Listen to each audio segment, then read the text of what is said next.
Good morning दोस्तों। मैं हूं संतोष और आज फिर एक नया टॉपिक के साथ। आज का टॉपिक है कि लाइफ में हम वैसे पांच कौन सा मिस्टेक करते हैं और वैसे पांच मिस्टेक जो हमें गरीब बना देता है और हमें अपना फाइनेंशियल फ्रीडम के जर्नी में काफ़ी पहले ही रोक देता है। और यूँ मैं कहूँ कि हमें फाइनेंशियल फ्रीडम की जो गाड़ी है ना, चढ़ने से पहले ही हमें उतार देता है। तो दोस्तों, ये वीडियो मैं आपको पांच ऐसे मिस्टेक के बारे में बताऊंगा जो हर कॉमन आदमी कर रहे हैं और इसके वजह से वो अपने फाइनेंशियल फ्रीडम के जर्नी में चढ़ ही नहीं पाते हैं। डैट मीन्स वो उस जर्नी का पार्ट ही नहीं बनते हैं और उन्हें पूरे लाइफ स्ट्रगल करना पड़ता है, पैसा के लिए भागना पड़ता है और अपने आप को पैसा का गुलाम बना कर रखना पड़ता है। तो दोस्तों, मैं आज इस वीडियो में वैसे पांच कॉमन मिस्टेक जो हम सब और हर कॉमन आदमी कर रहे हैं, जिसे हमें सुनकर सीखना चाहिए। और अगर हम अब से भी उस पांच मिस्टेक को नहीं लाइफ में दोहराएं तो हम आज से भी काफ़ी अच्छा बेटर डिसीजन ले सकते हैं। तो दोस्तों, उस पांच मिस्टेक का पहला मिस्टेक ये है कि हम आज के दुनिया में ओवर शो करने की एक ट्रेंड चली हुई है। अगर हमारी औकात, ऐसे औकात वर्ड थोड़ा बहुत लोगों को खराब लगता है, लेकिन एक्चुअली में जो एक्चुअल सही चीज़ है, अगर किसी को खराब भी लगे तो उसे कहना छोड़ना नहीं चाहिए। तो जो हम अपने औकात से ज़्यादा शो करने लगते हैं ना, ये सबसे बड़ी मिस्टेक है जो हमें अपने फाइनेंशियल ट्रबल में बहुत अंदर तक घसीट देता है और ये हमारे लाइफ को बर्बाद करता ही है, साथ में हम अपने परिवार को भी इसी दलदल में घुसेड़ देते हैं।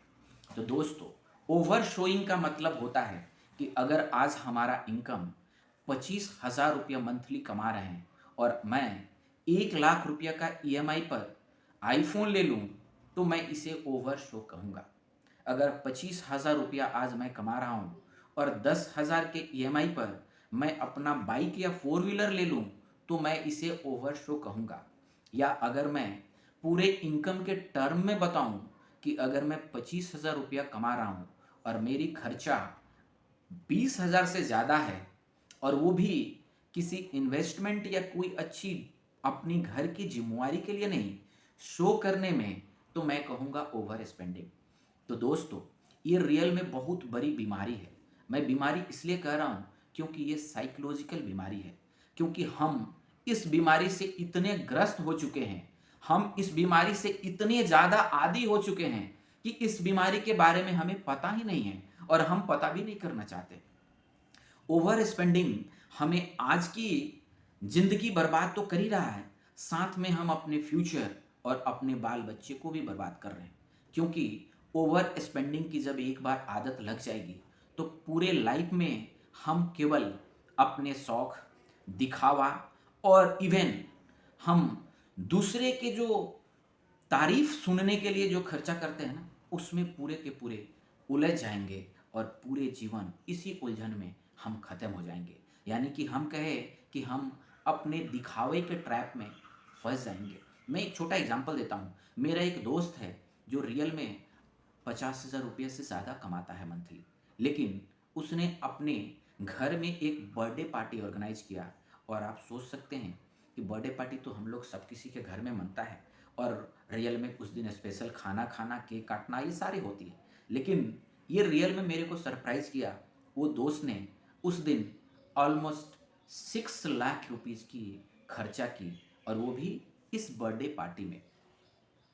तो मैं इसे ओवर स्पेंडिंग या शो अप कहेंगे, क्योंकि कहीं से भी वो जायज़ नहीं है। पार्टी मनाना, खुशियाँ मनाना हम सबकी लाइफ की पार्ट है और मनाना भी चाहिए, क्योंकि हमें तो हर छोटे छोटे मोमेंट को मनाना चाहिए। लेकिन इस तरह से फाइनेंशियली अपने आप को स्ट्रेसफुल डालकर, लोन लेकर अगर हम पार्टियाँ मनाने लगे तो फिर हम पूरे लाइफ में इस पूरे के पूरे जाल में अपने आप को कैद कर लेंगे। मैं पहला पॉइंट डिस्कस किया। दूसरा चलता हूँ। दूसरा ट्रैप है, हम लोग शुरू में अपने आप को बहुत फिट मानते हैं और रियल में यंग एज में किसी तरह का बीमारी होती नहीं है और हम फिट होते भी।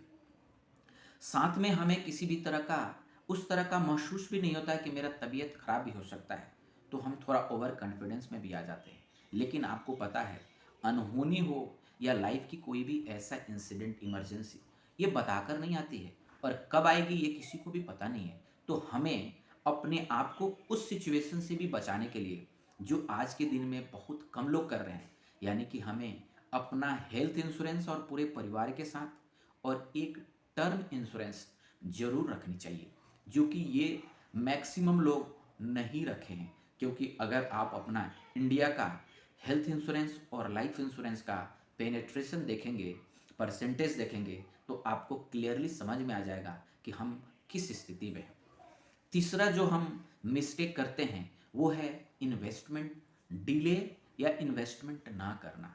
आज के ज़िंदगी में अगर आपको हमें रियल में कुछ चाहिए तो वो चाहिए लाइफ में पीस, लाइफ में फ्रीडम।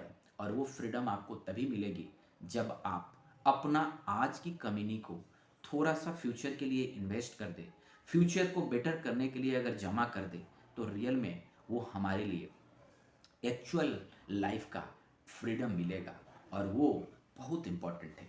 आज के दिन में ये बहुत कम है।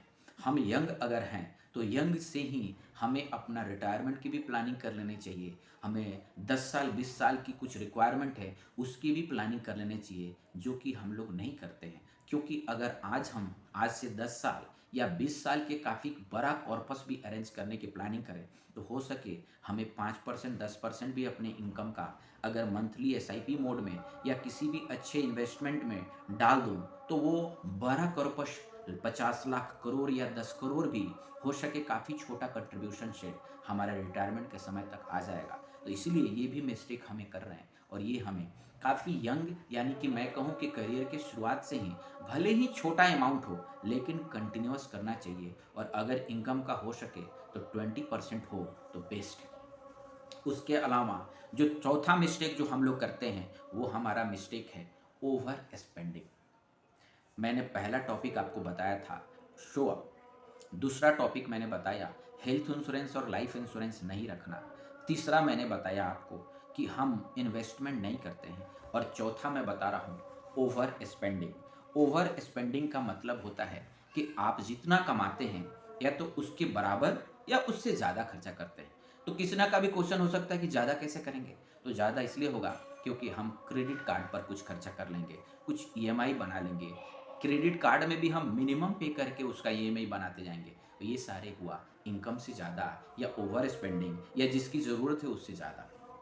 और आखिरी और काफ़ी इम्पोर्टेंट है, और ये है कि हम सबसे पहले अपना बजट को ट्रैक नहीं करते हैं। और ये यही मेन इम्पोर्टेंट चीज़ है जो आपको अभी तक चार जो बताए ना, इस चारों को अगर आप बजट बनाना शुरू करेंगे तो चारों अपने आप कंट्रोल में आ जाएगा। और बजट क्या होता है, मान लीजिए किसी का इनकम 50,000 रुपया या 1 लाख रुपया मंथली है, तो मिनिमम 20% अगर वो इन्वेस्टमेंट में साइड कर दे तो 80,000 रुपया उसके पास बचा, जो वो इन्वेस्ट करने की जरूरत नहीं है, जो वो खर्चा कर सकता है अपनी बेसिक नेसेसिटी में हो, ईएमआई में हो, लग्जरी में हो, वांट में हो, नीड में हो, स्वैप करना हो या कुछ भी करना हो। तो जो आप अगर ये बजट बना लेंगे और अपने आप को कंसिडर करेंगे कि 80,000 ही हमारे लिए खर्चा का है और वो 20% यानी 20,000 आपने साइड कर दिया इन्वेस्टमेंट के लिए, तो मैं कहूँगा इसे बजट। और उसके अंदर फर्दर डिवीजन आप करना चाहते हैं बजट में, तो बेसिक रिक्वायरमेंट के लिए एक अमाउंट डिसाइड कर लीजिए, अपना वांट के लिए एक डिसाइड कर लीजिए, एजुकेशन पर कितना खर्चा करेंगे, ट्रैवल में कितना खर्चा करेंगे, फूडिंग पर कितना खर्चा करेंगे, बाहर जाना है पार्टी में कितना खर्चा करेंगे। अगर ये फर्दर डिवीजन आप करके बजट बना कर रख रहे हैं तो बेस्ट है। तो दोस्तों, आज के वीडियो में मैंने 5 ऐसे मिस्टेक जो सब लोग या मैक्सिमम लोग कर रहे हैं, अगर हम उसे आज छोड़ दें तो हम अपने जीवन को आने वाला समय में काफ़ी बेटर और फाइनेंशियली स्ट्रॉन्ग पोजीशन में देखेंगे। धन्यवाद दोस्तों।